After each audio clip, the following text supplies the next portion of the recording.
¿qué tal? Muy buenas noches. Bienvenidos a Noticias 22. Rafael García Villegas, ¿cómo estás este lunes? Laura Barrera, amigos del auditorio, muy contento de saludarte. Hola, Laura Regis. En la traducción de lenguas de señas mexicana, un día histórico, Laura, no solo para Estados Unidos, yo creo que para el mundo los ojos están volcados precisamente en la Unión Americana. Efectivamente, vamos a iniciar con esta información en torno a los Estados Unidos. Donald Trump ha asumido este lunes el cargo como el presidente 47 de la Unión Americana. Durante el juramento para su segundo periodo en la oficina oval, Trump indicó que iniciaría la era dorada de los Estados Unidos y que firmaría varios decretos que entrarían en vigor hoy mismo. Temas coyunturales como los combustibles fósiles, dijo perforar, la libertad de expresión, la colonización de Marte, dice que la bandera de Estados Unidos va a ondear en Marte, las guerras o el control del Canal de Panamá, fueron temas que destacó durante su discurso en el Capitolio. Ahí estamos viendo algunas imágenes de lo que sucedió hace algunas horas ya. Acompañado de, saludando hace un Elon momento. Musk. Por allá atrás vemos a Elon Musk, por supuesto a su vicepresidente J.D. Vance. Vamos a ver esto que él habló durante su discurso inaugural y garantizó recuperar la libertad de expresión y terminar la censura gubernamental, además de reforzar sus ideas aislacionistas. Ya sabemos que dice Estados Unidos no tiene relación con otras partes del mundo, y esto habla también de no involucrarse en conflictos bélicos que no tengan que ver con su país. America First, dijo. America First. Después de años y años de cuestiones inconstitucionales en nuestras leyes, voy a hacer una orden ejecutiva para traer también la libertad de prensa para Estados Unidos.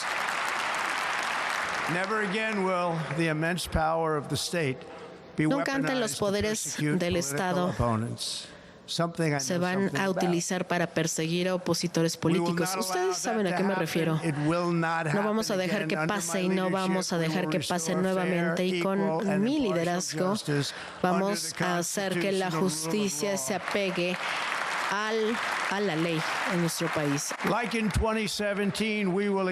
Así como en el 2017, vamos a hacer el ejército más fuerte que hemos visto para que tengamos éxito no solamente en las batallas, para que les ganemos, sino también para ayudar a terminar con la guerra.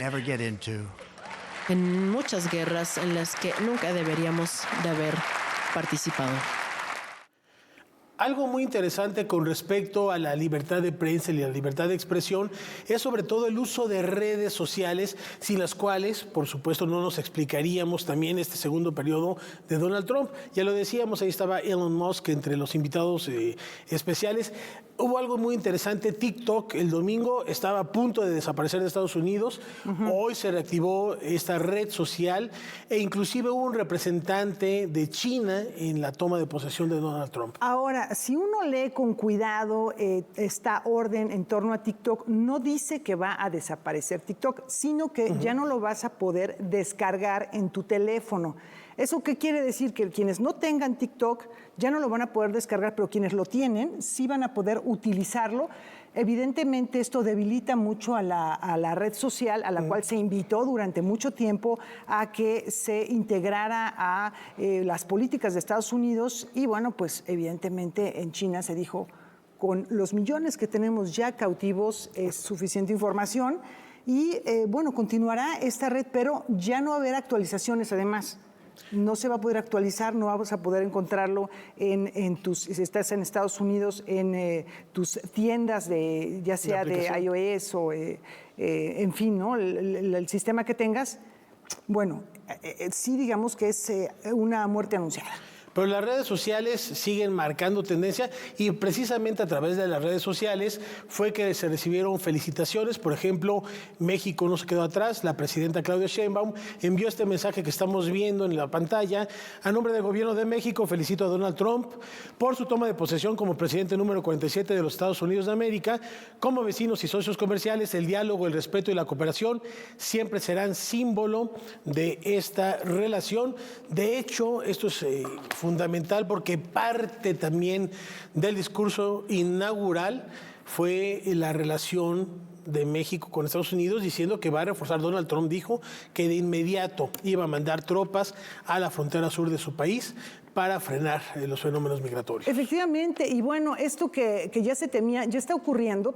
Quienes tenían citas para presentar sus documentos en los Estados Unidos para el día de mañana, nada menos, ya se les fue informado vía correo electrónico que sus citas han sido canceladas, no pospuestas, no movidas, sino completamente canceladas. Así que, pues, gente que proviene de muy diversos países, no solamente de México, sino de países sudamericanos, pues con enorme preocupación han recibido estos informes para digamos, evitar que puedan presentar siquiera su petición para asilo político en los Estados Unidos. Bueno, y ese ratito que hablábamos de los conflictos bélicos, nos saltamos un momento fundamental, la preocupación de Zelensky, el presidente de Ucrania, de ya no recibir apoyo de Estados Unidos, y también lo que sucedió hace unos días, esta tregua de 47 días en Israel y Palestina. Efectivamente, él sí se congratuló de la liberación de 3 jóvenes mujeres israelíes que habían sido secuestradas y que acaban de ser liberadas. Esto lo mencionó, digamos, asumiendo que es parte de su llegada a los Estados Unidos, aunque todavía no era dentro de su mandato. Pero bueno, esto también fue reforzado por uno de los representantes eclesiásticos que dio una bendición al final de la ceremonia, el rabino que se refirió a esta política de apoyo a Israel. Bueno, y a propósito de esto, para hablar sobre las implicaciones y el discurso de las fronteras y de la migración. Y de la presencia de Estados Unidos en el mundo. Porque no solo se trata de la migración, sino también de declarar como terroristas a los cárteles de las drogas. Y esto es una nota que nos ayuda a entender el contexto al respecto de declarar, ya lo decías, terroristas a los extranjeros. Durante la inauguración de su gobierno, Donald Trump anunció que declarará a los cárteles de la droga como organizaciones terroristas, invocando la Ley de Enemigos Extranjeros de Estados Unidos. Pero, ¿de qué va esta ley y qué implicaciones tiene, sobre todo para México? El Alien Enemies Act, o Ley de Enemigos Extranjeros, data de 1798 y fue promulgada durante la presidencia de John Adams en el marco de la cuasiguerra, un periodo de altas tensiones entre Estados Unidos y Francia. Luego de que los norteamericanos celebraran un tratado con la Gran Bretaña que permitía confiscar bienes franceses encontrados en sus embarcaciones. Esta ley, que no ha sido alterada en sus 227 años de existencia, faculta al presidente para detener y deportar a personas no ciudadanas en tiempos de guerra declarada, o bien si el presidente decreta que ha habido una invasión por parte de un gobierno extranjero. Cabe recordar que esta ley solo se ha invocado en 3 ocasiones: durante la Guerra de 1812, durante la Primera Guerra Mundial, así como durante la Segunda. Es decir, en 80 años, Estados Unidos no había utilizado su ley de enemigos extranjeros hasta hoy que Trump la invoca. Hay quienes sostienen que esta ley debe anularse por ser violatoria de libertades fundamentales y abrir la puerta a distintos abusos. En este sentido, Donald Trump anunció la declaración de emergencia nacional en la frontera con México con el fin de frenar la migración. Ante esta situación, el gobierno de México anunció este lunes la puesta en marcha del programa México te abraza, una estrategia efectiva de recepción que ofrece asistencia y seguridad a quienes sean repatriados. La estrategia contempla su inclusión en los programas de bienestar y el seguro social, así como la cobertura de gastos para volver a sus comunidades de origen. Muchos temas que tienen que ver, mientras seguimos con estas imágenes de la toma del juramento. Hoy al interior del Capitolio, un evento que no sucedía desde la toma de posesión de Donald Reagan como presidente, precisamente por las bajas temperaturas allá en Washington, y ahí estamos viendo cómo la tradición se mantiene en la Unión Americana, presidente 45, ahora 47, Donald Trump, con un periodo intermedio, otro hecho que no se daba desde hace mucho tiempo. Y tenemos más para seguir platicando. Son temas fundamentales, Laura, amigos.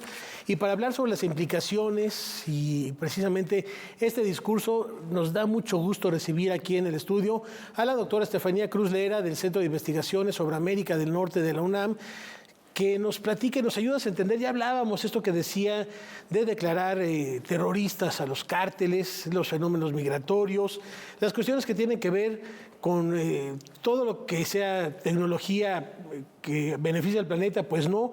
Él habla de perforar. Drill, baby, drill. Y extraer oro negro. Sí. Estefanía, gracias por acompañarnos. Gracias bienvenida. por estar aquí. Gracias, no hay plazo que no se llegue y bueno, Donald Trump regresa a la presidencia y toda la carga contra México, últimamente. ¿Qué leemos de este discurso inaugural? Bueno, yo creo que lo más importante es el hecho de blindar la frontera. A mí se me hace la parte más relevante de este discurso inaugural. No está diciendo que va a expulsar masivamente a los inmigrantes porque sabe las limitaciones de esto, ¿no? Que necesita logística, que necesita dinero, necesita apoyo de otros niveles de gobierno, pero sí blinda a la frontera ante nuevos ingresos y esa es una forma inmediata de cumplirle al electorado que finalmente lo llevó a la presidencia. Creo que también es muy importante que el hecho de que declare emergencia nacional, ya ha intentado declarar emergencia nacional en la frontera entre México y Estados Unidos, la vez pasada no le funcionó, pudo movilizar tropas, pero no se le asignaron recursos. Entonces, a mí me parece que ahorita va a pasar algo similar. Lo que sí le permite es movilizar tropas federales a la frontera sur para detener a los nuevos ingresos de inmigrantes. Dice él que va a aplicar nuevamente la política de quédate en México. Y esta que también él le llama catch and release, que es atrapar a los, tomar a los migrantes y devolverlos inmediatamente, pero del otro lado de la frontera. Suponemos que, como ocurrió en periodos anteriores y como lo ha anunciado, se refiere no solamente a los migrantes mexicanos, sino a migrantes de cualquier nacionalidad que estén ya del otro lado de la frontera, que quieran solicitar asilo político o algún tipo de beneficio para quedarse en los Estados Unidos. Sí, lo que pasa es que hay que ver varias cosas. Una de las primeras cosas que hizo, que también fue muy dañina, inclusive no necesitó hacer una orden ejecutiva, fue acabar con la aplicación de CBP One. No es que fuera deseable, no es el sistema de asilo justo o no es un sistema de asilo que requiere Estados Unidos, pero de repente deja sin una oportunidad real de certidumbre a los inmigrantes que quieren entrar en este sistema, en esta lotería de asilo que implicaba la aplicación. ¿Qué significa esto? Que temporalmente están en una situación de vacío, no saben, no hay ninguna certeza de cómo acceder a Estados Unidos.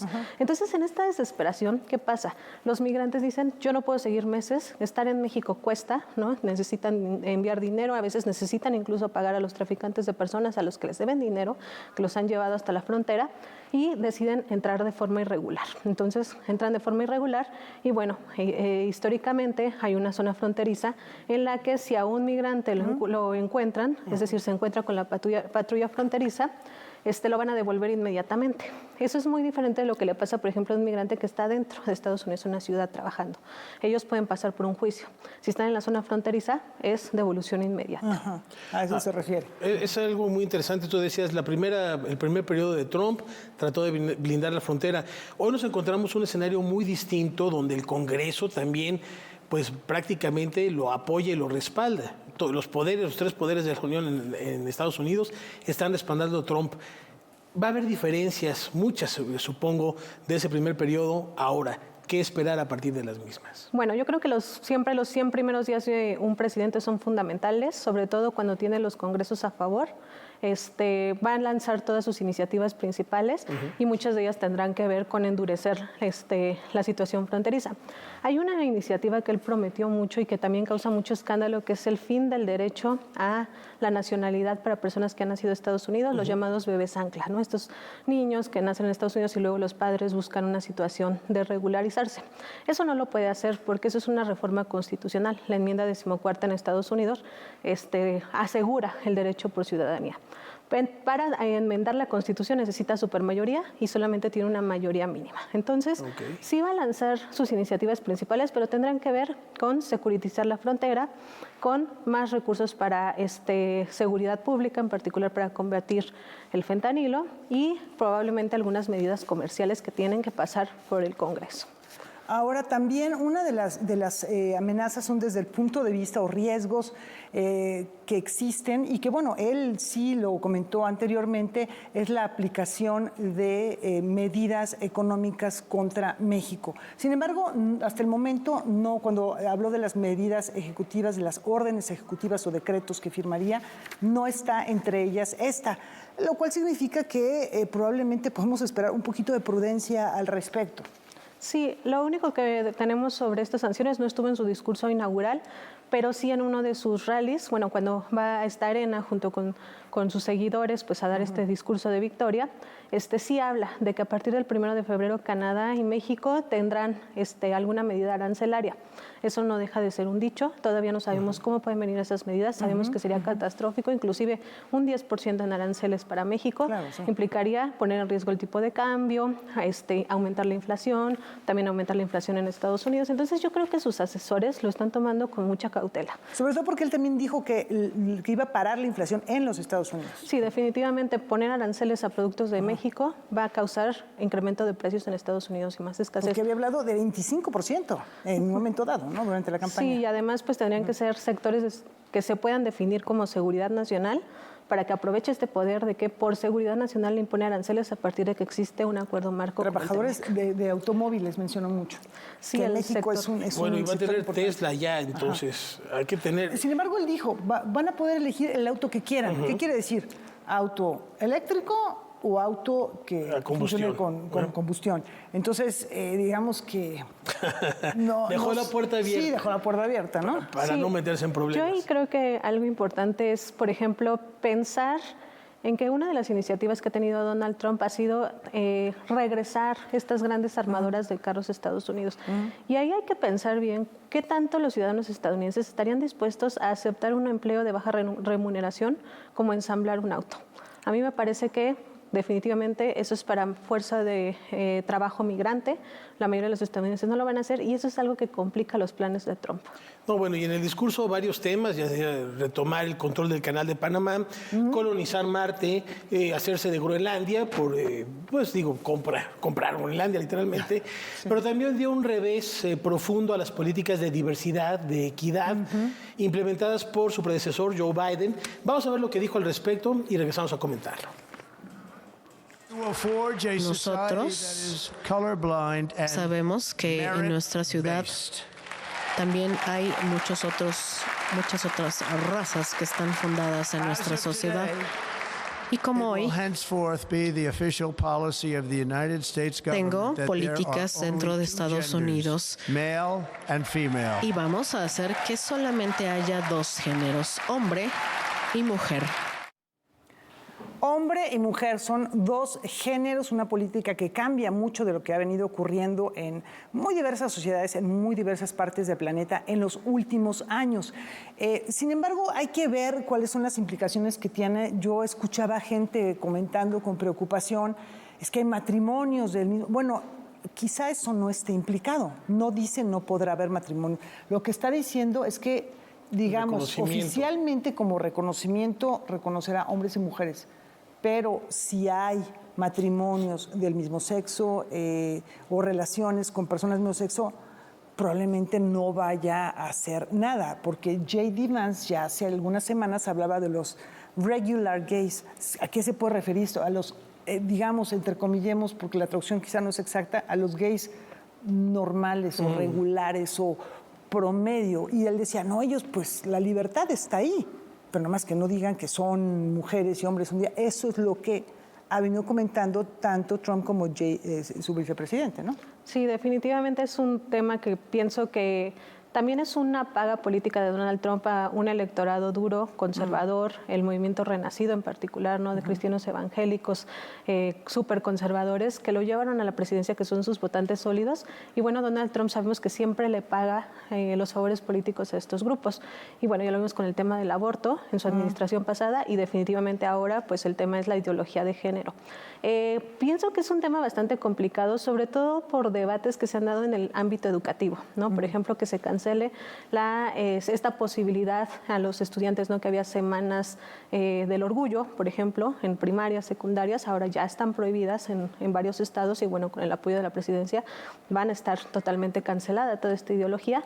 Y algo grave que tiene implicaciones y que pienso que necesita debates más profundos son las cirugías para niños y adolescentes que buscan cambiar de género. Donald Trump dice que entre sus órdenes ejecutivas de las primeras 48 horas estará prohibirlas. Creo que se necesitan debates profundos, médicos, psicológicos, sociales, sobre ese tema, más que un capricho presidencial. Y además se contradice con sus expresiones sobre democracia y libertad. ¿Dónde estaría la libertad si se prohíbe que una persona se manifieste de la manera que lo desee, ¿no? No, y aparte de este discurso de decir... Es contradictorio, ¿no? Totalmente. Vamos a entrar a la época dorada de Estados Unidos. Habla también de una segregación muy importante de un sector de la población bastante amplio. No olvidemos que Estados Unidos está formado por minorías. ¿Por qué se da este fenómeno de ese voto duro del conservadurismo? Creo que también una de las cosas que Donald Trump dijo en su discurso fue que lo hizo mejor entre latinos, afroamericanos y todos los sectores, ¿no? Entonces, me parece que la polarización en este momento en Estados Unidos no atraviesa tanto las líneas étnicas como sí cuestiones ideológicas. Sí. Entonces, eso es algo más complicado, ¿no? Porque pienso que cuando se dan este tipo de debates, las personas ya no manifiestan públicamente sus actitudes, ¿no? Y además esos debates se prestan a cuestiones de violencia social. Entonces, un momento complicado a nivel social para Estados Unidos. Sí, con muchas dudas, muchas contradicciones, porque sí, efectivamente, el apoyo de la comunidad hispana, la comunidad que evidentemente desciende de hispanos o que tiene la ciudadanía, que tiene el derecho al voto, hubo una gran parte que votó en favor de Donald Trump. Uno pensaría que no es lo lógico. Y bueno, cuando habla Donald Trump del sentido común, la revolución del sentido común, bueno, ¿cuál es el sentido común? ¿El sentido común de quién? ¿De quién? El suyo, ¿no? Para otros hay otro sentido común, ¿no? Quizá. O que haya sentido. Ahora también algo interesante a propósito de esos fenómenos de libertad y de una policía que te va a estar vigilando. Hablabas de firmar en 48 horas una cantidad de decretos sin precedentes para un presidente entrante. Generalmente el primer día se firman 4 decretos, creo que quiera en 48 horas un centenar de decretos. Eso quiere decir que son leyes que se aplican de manera inmediata. ¿Qué podemos esperar? ¿Sí van a ser ese centenar de decretos o está también como parte de este discurso como si todavía estuviera en su campaña? Bueno, las primeras reacciones dicen que fue una declaración más para asustar al Congreso, que en realidad intenciones de que lo vaya a hacer, sobre todo porque en estas primeras horas no se firmó tantas como en el mandato anterior. Lo que definitivamente va a haber órdenes que tienen que ver con migración, ¿no? Aumentar los poderes del Departamento de Seguridad Interior en materia de migración, asignarles mayores funciones, seguramente el tema de quédate en México, ¿no? Seguramente va a entrar como una orden ejecutiva, unas muy controversiales y francamente sin sentido, ¿no? Como son el tema del Golfo de América, ¿no? O del Monte McKinley, Monte Denali, que se convierte ahora en Monte de McKinley otra vez. Entonces, creo que ese tipo de acciones sí van a venir, pero no viene una aliada tan reformista como pasó en su primer mandato, ¿no? Que al final fue la Corte la que tuvo que pararlo. Finalmente, pues viene muy empoderado y más con esta idea de que estoy aquí porque Dios lo quiso, porque me salvó de ser asesinado y ¿para qué estoy? Pues para ser de nuevo grande América, ¿no? Estefanía, muchas gracias por estar aquí. Despejar el panorama. Gracias. ¿Te parece que nos veamos en 100 días de mandato de Donald Trump para ver cómo va la situación? Sí, definitivamente vamos a estar en un periodo de ajuste muy interesante en política y sobre todo en la relación México-Estados Unidos. Muchísimas gracias por acompañarnos. Y ya que hacía referencia a McKinley, para irnos al corte, les comentamos que durante este llamado día de la inauguración en Estados Unidos, Donald Trump insistió en que una de las primeras acciones será cambiar el nombre del Golfo de México por el Golfo Golfo de América, y al Monte Denali, por la montaña más alta de Estados Unidos, por el Monte McKinley, haciendo referencia al expresidente estadounidense asesinado en 1901 y por quien Trump ha declarado especial admiración. Descubramos quién fue este personaje. William McKinley fue el 25º presidente de los Estados Unidos de América. Durante la década de 1880, como congresista del Partido Republicano, fue responsable del incremento a los aranceles en importaciones. En 1896 inició una campaña para ser elegido por el Partido Republicano como candidato a la presidencia. Una vez designado, centró su discurso en impulsar la industria, la banca y garantizar la prosperidad de grupos minoritarios, acercándose a sectores anteriormente solo atendidos por el Partido Demócrata.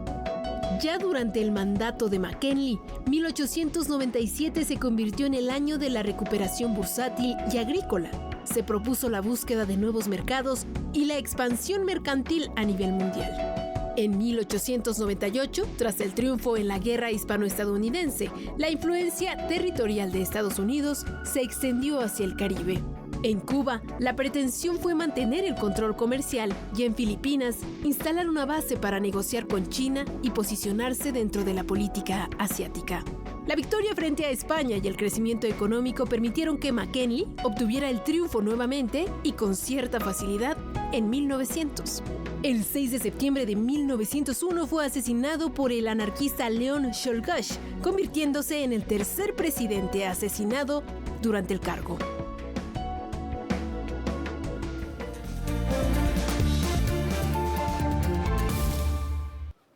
Y la nave va más allá del 8,5, dejándonos un dulce sabor en la vida. Recordamos a 105 años de su natalicio el cineasta Federico Fellini. Por la historia del cine como un monstruo sagrado de la intelectualidad. Por sus dotes artísticos, la crítica a su vez le define como un titán del séptimo arte.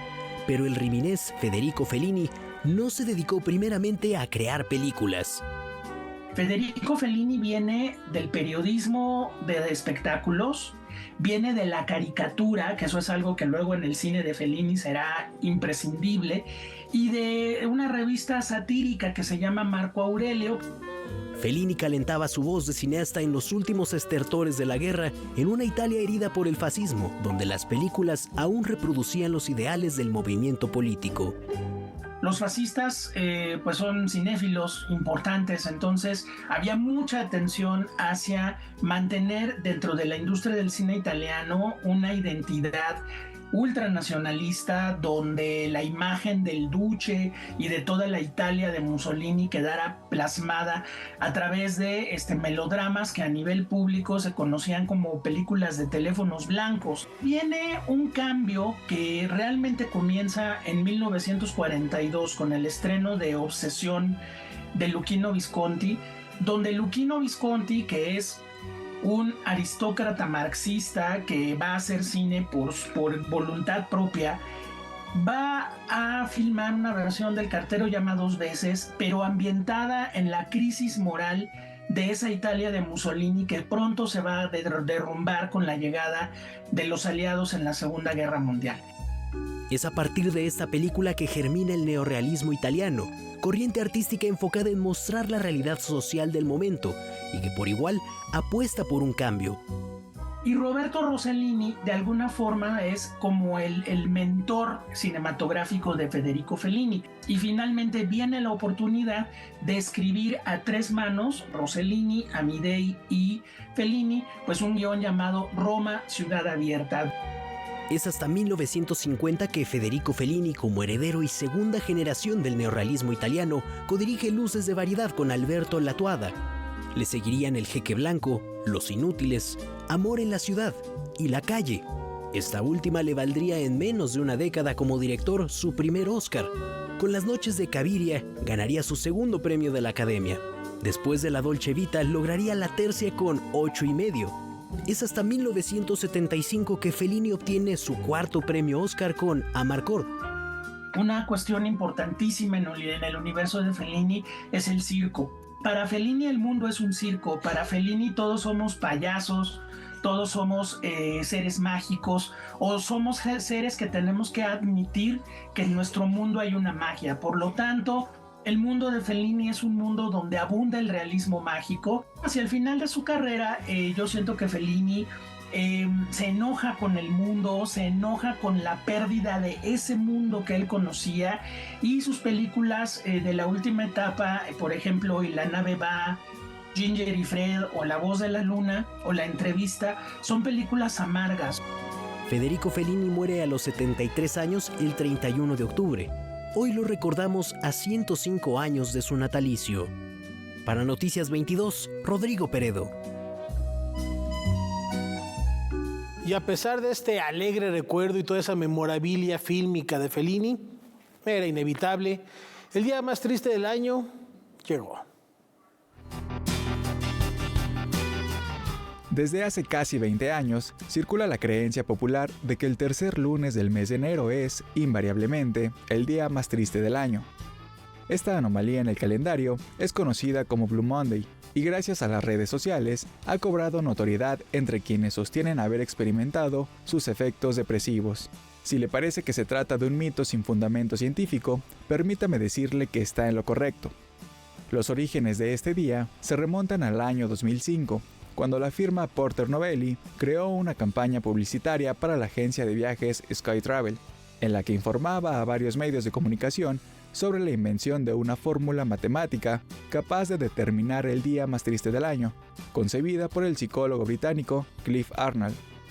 Esta estrategia buscaba posicionar a SkyTravel como una especie de cura para la aflicción, bajo la idea de que la mejor manera de enfrentar la tristeza es irse de viaje y olvidarse de los problemas.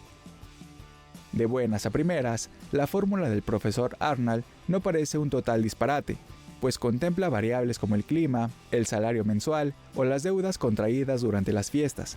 Sin embargo, los especialistas sostienen que, en el mejor de los casos, se pueden predecir las épocas del año en que somos más susceptibles a la depresión. Dicho esto, el Blue Monday no es un fenómeno de todo inocuo, ya que según advierten los psicólogos, puede desencadenar un efecto de profecía autocumplida en personas fácilmente sugestionables. Años después de dar a conocer su fórmula, el Dr. Arnold reconoció públicamente que su creación no seguía el método científico y fue usada como un truco de marketing. Desde entonces, ha participado en campañas para promover la abolición de una fecha que, sin proponérselo, se ha convertido en una buena ocasión para reflexionar sobre la salud mental en el mundo. Noticias 22. La imaginación es el límite y el arte el medio para recrear la esencia del lejano oriente. El talento artístico de más de 100 niños y niñas entre 6 y 12 años reúne la exposición titulada China en mi imaginación. Vamos a las escuelas primarias a impartir la clase de artes plásticas y dentro de este plan de trabajo tenemos una serie de convocatorias como China en mi imaginación, en donde las niñas y los niños desarrollan actividades creativas como es el dibujo y la pintura con una temática específica, y en este caso fue la arquitectura china. Esta convocatoria, organizada por el INVAL, la Embajada de China en México y el Centro Cultural de China en nuestro país, impulsa el desarrollo integral de los infantes. El trabajo que ellos tienen siempre será sin fijarse en el resultado, sino solamente en el disfrute. Las artes plásticas no tan solo inciden en lo bonito que pueda crear o ser un producto terminado, sino incide en su desarrollo integral, en su lenguaje, en su conciencia, en el cómo habla, en cómo percibe, incluso su caligrafía, ¿no? Puede cambiar, fortaleciendo su sistema motor, su percepción del mundo cambia y ellos pueden aterrizar y compartir emociones y conocimiento de manera distinta. Además de mostrar el talento de los estudiantes mexicanos, este 11º concurso estrecha lazos de colaboración artística y de amistad entre ambos países. Van a estar también acompañando a los 103 trabajos seleccionados, 50 trabajos de niños chinos que nos presentan su imagen de lo que es México. Entonces es una pequeña muestra de lo que ellos perciben de México y nuestros niños mexicanos representando lo que es China. Estas obras formarán parte de un catálogo y permanecerán hasta el 30 de enero en la galería principal de la Escuela Nacional de Pintura, Escultura y Grabado La Esmeralda, en el CENART. Y mirar cada uno de los trabajos que aquí se presentan es mirar un poquito la cabeza de cada uno de los niños, ¿no? Además de su propia inventiva, cómo perciben ellos el mundo y hasta dónde puede llegar el alcance de la imaginación. Noticias 22, Óscar Cortés. Este es un ejercicio fascinante y me recuerda, toda proporción guardada, cuando Puccini escribe la ópera Turandot sin conocer China. Ajá. Todo eso que sabía y todo esto que le habían alimentado de lo que era el Lejano Oriente, pues lo transcribe en música y es una ópera formidable, fundamental en el arte lírico, sin tener nada que ver en realidad con lo que es las sonoridades del Lejano Oriente, ni de China ni de... O Henri Rousseau y muchos artistas de las vanguardias de principios del siglo XX imaginaban México de una manera y así lo pintaban pensando que pues la vegetación y demás especies animales y vegetales que ni existían acá, pero así como lo imaginaban, lo representaban y al final de cuentas esta ficción también tiene una riqueza y una belleza. Pues con esta reflexión nos vamos a una brevísima pausa y más aquí en Noticias 22.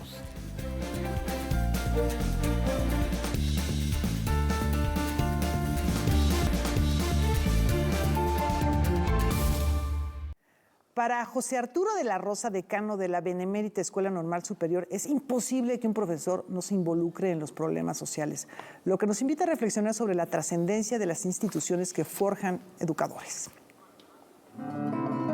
El papel de las escuelas normales ha sido parte fundamental en el desarrollo de México, no solo en el aspecto educativo, sino también en la equidad de género. Sí, desde el inicio, primero se creó la Escuela Nacional de Profesores y poco tiempo después la Escuela Normal para Profesoras, separados los edificios, pero siempre ha estado presente la mujer en la formación magisterial. Y en la actualidad sigue, podemos decir que en la actualidad predomina. En un grupo regular de alumnos encontramos, por decir, 25 alumnos, 20 mujeres y 5 hombres. A través del tiempo, a los normalistas se les ha señalado como un grupo inconforme y cercano a las causas de grupos subversivos. Sí, se nos ha dicho que somos, las escuelas normales son cunas de guerrilleros. Ya no sé si decirlo en tono de broma o en serio. Sí, sí, porque de las escuelas normales han salido personajes que se han integrado o se integraron a la actividad guerrillera. Simplemente, todo el mundo lo sabe, hablamos de Lucio Cabañas, egresado del MESHE, la Escuela Normal del MESHE en Hidalgo, hablamos de Genaro Vázquez Rojas, que estudió en esta escuela, y a otros del norte del país. El decano Arturo de la Rosa argumenta que los normalistas se identifican con las luchas sociales. Es imposible que un profesor no se involucre en los problemas sociales. Uno llega a la escuela y un niño está dormido. ¿Por qué está dormido? ¿Es flojo? No, uno se entera que ese niño no ha desayunado y que todos los días me lo mandan sin desayunar a la escuela. Problemas que reflejan la pobreza, la miseria de muchas capas de la población, y uno tarde o temprano se involucra en eso y empieza a participar en la solución de los problemas. Durante el Jueves de Corpus de 1971, el decano ya era profesor y la escuela normal jugó un papel central en el llamado halconazo. Se había organizado la marcha que ya todo el mundo conoce, organizada por los estudiantes, que salió de aquí de Santo Tomás. Tenía que pasar por aquí, en la orilla de la escuela. Pero esa marcha se integraron no solamente estudiantes, se integraron, por ejemplo, en mi caso, muchos profesores que trabajan en escuelas primarias o en escuelas secundarias, estudiantes de la universidad y otros grupos sociales se integraron. Y aquí justamente, en esa esquina, es cuando les impidieron pasar los compañeros, todos nosotros, intentando seguir adelante la marcha para salir a la calzada de México-Tacuba, y la presencia de la policía y después de los halcones que salieron de una cuadra de aquí para desbaratar la marcha. En ese entonces, la policía no pudo detener a José Arturo de la Rosa, quien a futuro ve larga vida para los normalistas. Pienso que desde hace ya el sexenio pasado se han dado cuenta que las escuelas normales son indispensables para la construcción del país, porque nos toca ir a lugares donde no quieren ir otros profesionistas. Para Noticias 22, Francisco Juárez. Y en esos lugares a donde no quieren ir los otros profesionistas hay que pensar en las normales rurales, y son los maestros los que permiten que los jóvenes, que los niños tengan sus primeros acercamientos, no solo con las letras o con las matemáticas, sino incluso con el arte. De ahí la relevancia de toda esta generación de normalistas que llevan esa bandera muy en alto y tienen una gran responsabilidad, sobre todo cuando se encuentran en zonas con menor urbanización. Y cambiando de tema, hay lugares destinados a la memoria y a pesar del paso del tiempo, sus historias siguen alimentando el imaginario y la vida cotidiana, no solo de sus visitantes, y también de sus moradores. En 2001, la investigadora Janet Porras publicó Condesa Hipódromo. El libro, aparecido en Editorial Clio, relataba la historia de la colonia en la que su autora nació. Casi un cuarto de siglo después, publica de manera independiente una segunda edición actualizada, con el propósito de promover y difundir el patrimonio artístico, comunitario, cultural e histórico de esta colonia. Hay confusión sobre la colonia Hipódromo, la Condesa Hipódromo. Muchos le llaman la Fondesa y de ahí mi insistencia en dar recorridos a pie, en publicar de nuevo esta segunda edición del libro que corre por mi cuenta. Esta fue de manera independiente. Así es que me tomó 2 años más llevar a cabo la nueva investigación iconográfica o conseguir a los antiguos. La investigadora comparte que la historia de esta colonia se remonta a 1604, cuando era, al igual que otras colonias aledañas, parte de una hacienda que eventualmente se fraccionó. Pondera el patrimonio de Art Deco que caracteriza estas calles de un barrio que ha enfrentado, al menos en las últimas 3 décadas, un sustancial cambio. Hago un último capítulo sobre las transformaciones y hacia la gentrificación, ¿no? Término ahora muy conocido y debatido. No es mi especialidad, pero lo que digo, sí la he vivido. A través del tiempo viví los terremotos, los cambios de uso de suelo, el levantamiento de edificios de muchísimos pisos, un abarrotamiento en comercios, el auge en bares terrazas. Janet Porras tiene una red y comunicación con vecinos, quienes le han aportado parte de los acervos. Historia de un barrio que encuentra su fortaleza en sus habitantes. Lo que yo admiro de esta colonia es la fuerza de los vecinos. Cómo se han reunido, la cantidad de acciones que hacen en beneficio, de verdad es heroica. Aquí los verás sembrando todos los jueves, incluyendo yo sembré esto. Cuidando del patrimonio artístico. A las 3 de la mañana se mandan correos diciendo, hay un nuevo carrito, hay un nuevo comercio que está abriendo, hay alguien que está lastimando la fuente. Condesa Hipódromo es una publicación independiente y ha encontrado sus canales de distribución en las librerías del Fondo de Cultura Económica y algunas otras de la colonia Condesa Hipódromo. Noticias 22, Víctor Gaspar. La esperanza anda en busca de un hogar y por eso se ha dado a la tarea de recorrer el mundo.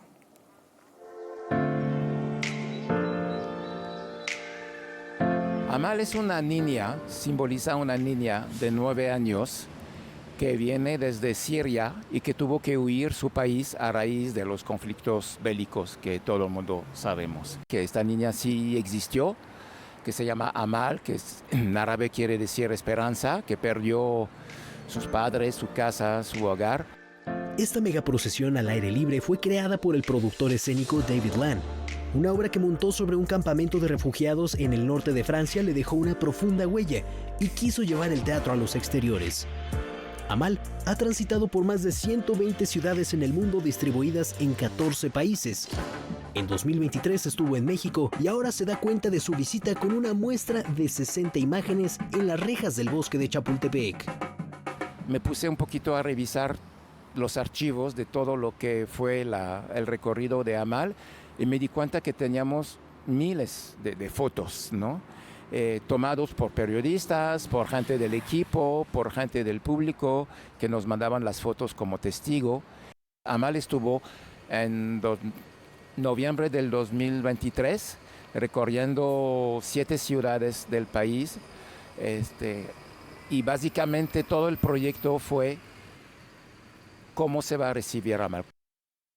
Fue primero en Tijuana, que es obviamente el cruce creo que más importante incluso en el mundo. Después fue Monterrey, Guadalajara, Ciudad de México en varias alcaldías, Oaxaca y Tapachula.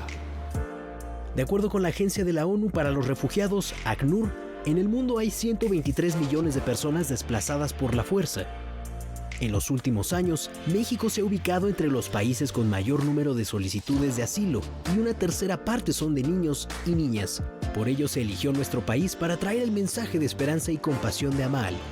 De repente ver a Amal visitando un albergue con niños, ¿no? Es un encuentro mucho más íntimo, o ver a Amal solito las pirámides de Teotihuacán, o ver a Amal recibida en Guadalajara por más de 30,000 personas, o Amal visitar la Basílica.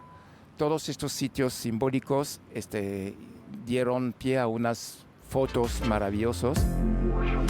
La travesía de la pequeña Amal por México se puede ver sobre las rejas del bosque de Chapultepec a la altura del Jardín Botánico hasta el 2 de marzo. Para Noticias 22, Rodrigo Peredo. Bueno, pues regresa este gran personaje que causó sensación en su primera visita a nuestro país. Y ahí está la oportunidad, completamente gratuita, y además de recorrer una de las avenidas más llenas de museos de la Ciudad de México. Vamos a una pausa. Regresamos enseguida.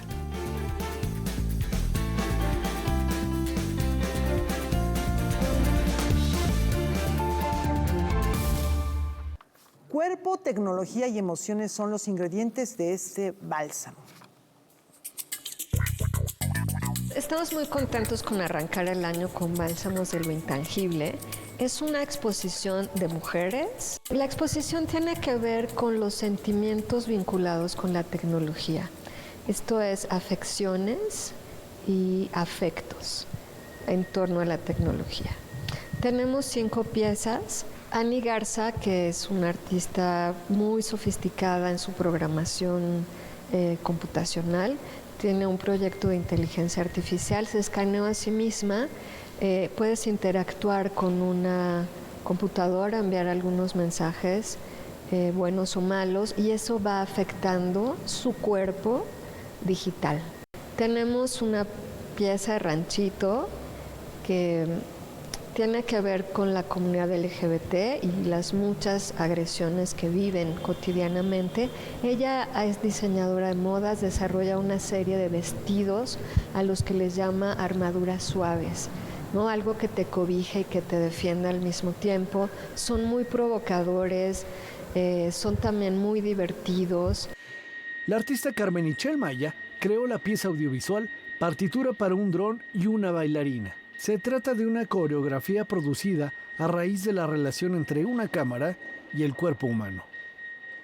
Entonces se centra esta mirada en un momento muy poético, porque el dron y la bailarina se persiguen para mirarse, interactúan de una manera, la verdad es que muy bonita. Tenemos otra pieza también muy bonita que tiene que ver con las tareas domésticas, con los lavaderos antiguos, ¿no? La gente se reunía ahí a lavar y había unas conversaciones muy domésticas, pero también se conversaban las violencias que vivían quienes trabajan o que siguen viviendo quienes ayudan en las labores del hogar. La muestra cierra con la obra Fantasía en suspensión de Raiza Pimentel, que materializa las fantasías románticas. Es una pieza muy interesante porque es un biomaterial que está intervenido con sensores y con una serie de programación electrónica, que es este juego de la seducción o de ves a alguien y te interesa o hay algún deseo y cuando te aproximas la pieza enloquece y hace mucho ruido para que te alejes. Esta exposición colectiva permanecerá hasta el 23 de febrero en la Galería Manuel Felgueres del Centro Multimedia del Centro Nacional de las Artes. Hay muchos jóvenes en una situación crítica emocional que tenemos que seguirla señalando, y me parece que el arte y estas piezas que pueden ser muy sutiles a la vista nos pueden ayudar a hacer estos señalamientos y ayudar a pensar un poquito más en lo que pasa con nuestros cuerpos, la tecnología, y no olvidar nuestros sentimientos. Noticias 22, Óscar Cortés. A 170 años de su natalicio rendimos un tributo a la memoria del compositor francés Ernest Chausson. Aunque su producción no es abundante, tiene unas 70 obras, 36 clasificadas con número de opus. Se llegó a consolidar como uno de los más destacados creadores románticos del siglo XIX, ya pasando Laura a los movimientos impresionistas, alumno de Satie, por ejemplo, entre otros grandes directores. Él admiraba a Richard Wagner, además. A Jules Massenet también. También fue su maestro. Y bueno, le toca convivir con estos impresionistas como Debussy, por ejemplo, y tiene música para violín, para piano, por ahí tiene también música vocal, tiene ópera. Músico destacado, interesante y con diversas propuestas. Ya 170 años de su natalicio, así lo recordamos, nos vemos el día de mañana. Buenas noches.